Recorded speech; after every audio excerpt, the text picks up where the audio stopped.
আসসালামু আলাইকুম, নমস্কাৰ। দায়িত্ব আজি সকলোৱে আগুৱাই দিব, সকলোৱে যিমান পাৰে সিমান আগুৱাই দিব, কাৰণ ঢিঙৰ কাণ্ডটো চাগে সকলোৰ মনত আছে। ঢিঙৰ কাণ্ডটো চাগে এতিয়ালৈ কোনো পাহৰিবলৈ তেনেকৈ পৰা নাই চাগে। আৰু মই যোনদিনাখন ঢিঙত গৈছিলোঁ তেতিয়া মই লাইভ কৰিছিলোঁ আৰু মই এটা কথা কৈছিলোঁ যে ঢিঙত যাই বহুত কথা শিকি আহিলোঁ, বহুত কথা দেখি আহিলোঁ। তো তাতে কিছুমান কথা আছে যোনবিলাক কথা আচলতে এদিন ৰাইজৰ আগত লাহে লাহে ওলাব, আৰু এতিয়া চাগে সেইবিলাক লাহে লাহে ওলোৱা আৰম্ভ হৈছে। এতিয়া চাগে লাহে লাহে সেইবিলাক কথা ওলোৱা আৰম্ভ হৈছে।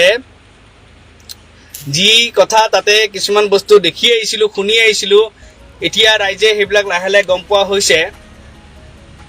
ইতিমধ্যে সকলোৱে চাগে নিউজত গম পাইছে, য'ত তাতে যোনজন ল'ৰাক আচলতে তাতে পানীত পৰি মৰা বুলি কৈছিলে, পুলিচে যি কৈছিলে পানীত পৰি মৰিছে। মই যাওঁতেও তাতে সেই নদীখন, এক নদী আহিছে, এইটো পুখুৰীৰ ওচৰত মই ৰখি কিনে চাই আহিছিলোঁ, দেখিছিলোঁ, গম পাইছিলোঁ যে তাতে আচলতে হৈছিল কি বা কেনেকুৱা ধৰণৰ পুখুৰী এইটো। সেইটোতো মাজমজিয়ালৈ খাৰা হ'লেও আপোনাৰ এবুকুলৈ পানী নহ'ব। সেইটো ময়ো নিজে তাত দেখা পাই আহিছিলোঁ বা তাতে বিভিন্ন কথা শুনি আহিছিলোঁ। এতিয়া লাহে লাহে তেখেতসকলৰ পৰিয়ালৰ পৰা যি শুনিছোঁ, নিউজত গম পাইছোঁ যে তেখেতসকলক এতিয়া বোলে দাবী ধমকি দিছে কেছ উঠাই ল'বৰ কাৰণে।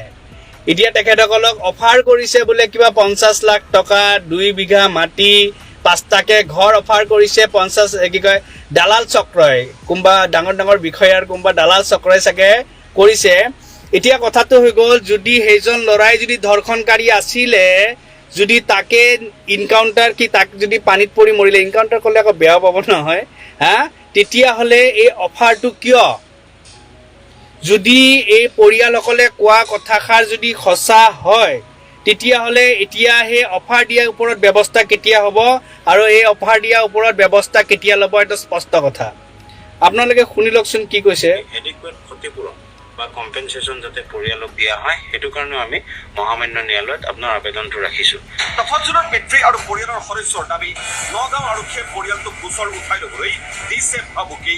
দালালৰ জৰিয়তে দিছে 50 লাখ টকাৰ টোপ, দিছে 2 বিঘা মাটি, 5টা ঘৰ বনাই দিয়াৰ প্ৰলোভন।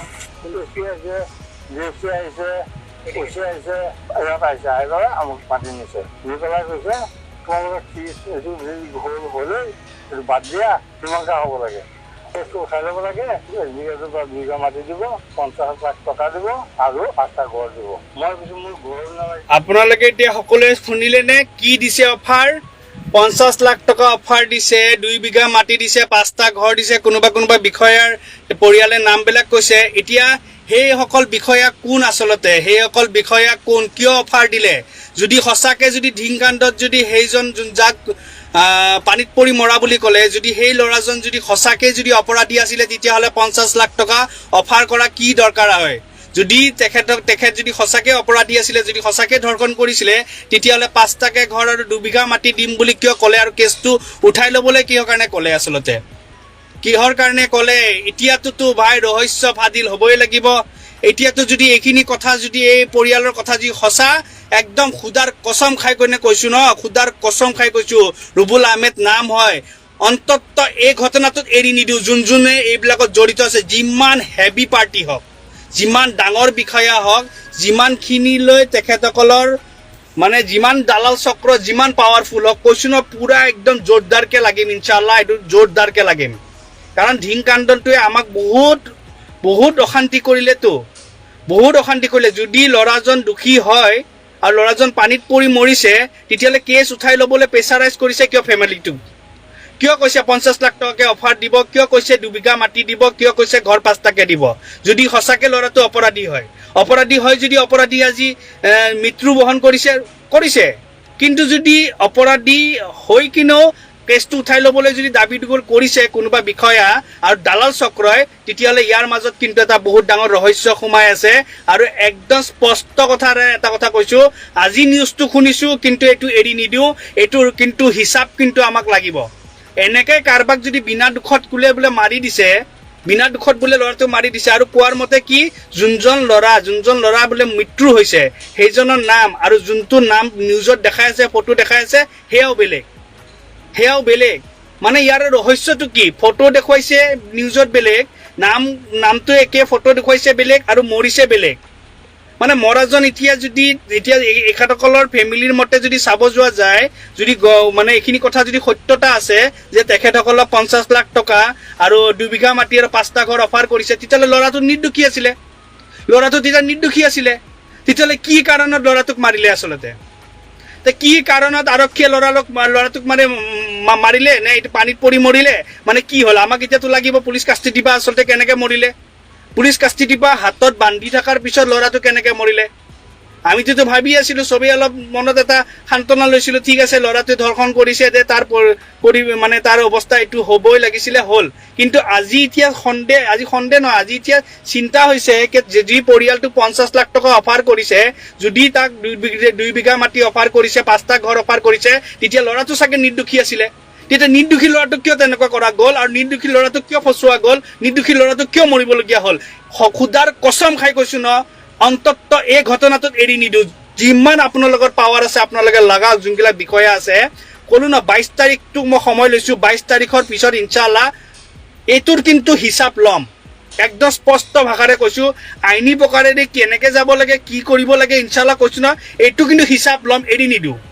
যেনেকৈ আজি ধিংকাণ্ডটোৰ কাৰণে আমাৰ বিভিন্ন জেগাত আমাৰ মানুহ তুচ্ছ তাচ্ছিল্য কৰিছে, আমাৰ মানুহক মাৰিছে নহয়, একদম স্পষ্ট কথা। এই ঘটনাটো কৰোৱাত যদি কিবা ৰাজনীতি আছিলে ন, কিন্তু এৰি নিদিওঁ, একদম চিধা কথা, কিন্তু এৰি নিদিওঁ। যদি এনেকৈ কাৰোবাক যদি বিনা দুখত সঁচাকৈ যদি মাৰিছে, সি কিন্তু আইনী হিচাপে শাস্তি পাব লাগিব। শাস্তি নোপোৱালে কিন্তু এৰি নিদিওঁ। আৰু খুদাৰ কচম খাই কৈছোঁ, আজি খুদাৰ কচম খাই কৈছোঁ, এৰি নিদিওঁ কিন্তু। 50 লাখ টকা অফাৰ দিয়া আৰু সেই কি বুলি কয় 2 বিঘা মাটি দিয়া আৰু 5টা ঘৰ দিয়া, জোল বাদাৰ কচম মই কৈছোঁ ন, মই নিজকে নিজে মই মাৰি পেলাম। মই কৈছোঁ ন, এইটো অন্তত এৰি নিদিওঁ। গা জ্বলি গৈছে, কথাখিনি মাত্ৰ শুনা পাইছোঁ, গা জ্বলি গৈছে। ইমান থাৰ্ড ক্লাছ মানুহ চালা থাকেনে পৃথিৱীত? নিজৰ অন্তত নিজৰ কিছু মানে মুনাফাৰ কাৰণে এটা মানুহক মানে মানুহৰ মানে জীৱন খতম। আজি সেইটো কাৰণে এতিয়া চিন্তা হৈছে যে এইটো আচলতে কি হ'ল? আচলতে 50 লাখ টকা অফাৰ কিয় দিলে? কিহৰ কাৰণে 50 লাখ টকা অফাৰ দিলে? কিহৰ কাৰণে 2 বিঘা ঘৰৰ মাটিৰ কথা ক'লে? কিয় 5টা ঘৰৰ কথা ফেমিলিক ক'লে? যদি এইখিনি কথা মিছা, তেতিয়াহ'লে ফেমিলিটোৰ ওপৰত ব্যৱস্থা লওক। ফেমিলিটোৱে কিয় মিছা কথা ক'লে বুলি ব্যৱস্থা লওক। আৰু যদি এইখিনি কথা সঁচা, তেতিয়াহ'লে যোনে অফাৰ দিছে, এই লাইভটো যদি তেখেতসকলে চাই দিছে, এটাই যদি চাই লাইভটো পিছলৈ, আপোনালোকক on the spot, on camera লাইভত কৈছোঁ, মোৰ নাম ৰুবুল আহমেদ হয়। মই ইমান পাৱাৰফুল নহয়, কিন্তু ইমানখিনি ক্ষমতা আছে যে এই অফাৰ দিয়াকেইটাক কিন্তু মই আইনী প্ৰকাৰেদি 12 বজাই দিম। ফেচ কৰিছোঁ এই ঘটনাটোৰ কাৰণে। আমি গোটেই মুছলমান সমাজে বহুত ফেচ কৰিছোঁ, আমাক তুচ্ছ তাচ্ছিল্য কৰিছে, আমাক বিভিন্ন কথা কৈছে। সেইকাৰণে কৈছোঁ, যদি এইষাৰ কথাৰ সঁচা হয় আৰু পিছত প্ৰমাণ হয় যে ল'ৰাটো নিৰ্দোষী যদি আছিল, তেতিয়াহ'লে মনত ৰাখিব ভাই, কাহানী কিন্তু বহুত বেলেগ ৰূপত খেলিম। কিন্তু এনেকৈ কাৰোবাক মাৰি দিয়াটো কেতিয়াও গ্ৰহণযোগ্য নহয়। আৰু যদি বোলে নহয় 50 লাখ টকা দিছে, আজি 2 বিঘা মাটি দিছে, 5টা ঘৰ কিয় দিছে, সেই বস্তুটো যোন দালাল চক্ৰ বা যোন বিষয়া কাৰোবাৰ নাম কৈছেতো, যদি কথাষাৰৰ যদি সত্যতা ওলাই যায়, এই পৰিয়ালৰ কথা যদি সত্যতা ওলাই যায়, মই কিন্তু বাৰ কৈছোঁ, আইনী প্ৰকাৰে আপোনালোকৰ বেন বজাই দিম। মই কৈছোঁ ন, আপোনাৰ কিমান পাৱাৰ আছে দেখাই দিব। লাগিলে মই ৰানিং চৰকাৰৰে হওক বা যেনেকৈ হওক, জোনলৈ যাব লাগে, হয়তো ষ্টেট, হয়তো চেণ্ট্ৰেল। ইনশাল্লাহ এইখিনি আল্লাহ অলপ দিছে বেকগ্ৰাউণ্ড, আৰু সেই বেকগ্ৰাউণ্ড লৈ কিনে কিন্তু মই কৈছোঁ ন, মই হিলাই দিম। অন্ততঃ আজিলৈ মই 2019 পৰা আজি 2024 ফেচবুকত মাত দিছোঁ, কিন্তু কেতিয়ালৈ ইমান ওপৰলৈ কেতিয়ালৈ মই যোৱা নাই। ফেচবুকত মাত দিছোঁ, ফেচবুকত সীমিত ৰাখিছোঁ। কিন্তু এই কথাষাৰ যদি সত্যতা ওলাই নহয় যে ল'ৰাটোক অফাৰ দিছে, ল'ৰাটোৰ ফেমিলিক অফাৰ দিছে, এই কথাষাৰ যদি সত্যতা ওলাই আৰু পিছলৈ যদি গম পাওঁ যে ল'ৰাটো মানে কোনো দুখী নাছিলে, কিন্তু যিসকল জড়িত আছে, কিন্তু এইসকলৰ কিন্তু মই কৈছোঁ ন, হয়তো পলিটিকেলি ৱে, হয়তো আইনী ৱে, এই দুটা ৱে দি কিন্তু বেন বজাই ৰাখি দিম কিন্তু। আৰু 22 তাৰিখটো মই কৈ দিছোঁ, 22 তাৰিখ ইনশাল্লাহ আহক, 22 তাৰিখটো কিবাকে পাৰ কৰোঁ, 22 তাৰিখটো যাওক। তাৰপিছত মই ফিল্ডত নুমি আছোঁ এইবাৰ। তাৰপিছত ফিল্ডত নুমি কিনে এইটোৰ হিচাপ হ'লে মানে কি ল'ৰাটো নিৰ্দোষী আছিল নেকি? আৰু যদি ল'ৰাটো নিৰ্দোষী আছিলে, তেতিয়াহ'লে তাৰ এনেকুৱা অৱস্থা হ'ল কিয়? আৰু তাক লৈ কিনে কিয় অসমত এনেকুৱা এটা লেতেৰা পৰিস্থিতি হ'ল কিয়? আৰু যদি দোষী কোনকেইটা আছিলে, যদি আছিলে, তে দোষীকেইটা ক'ত আছে?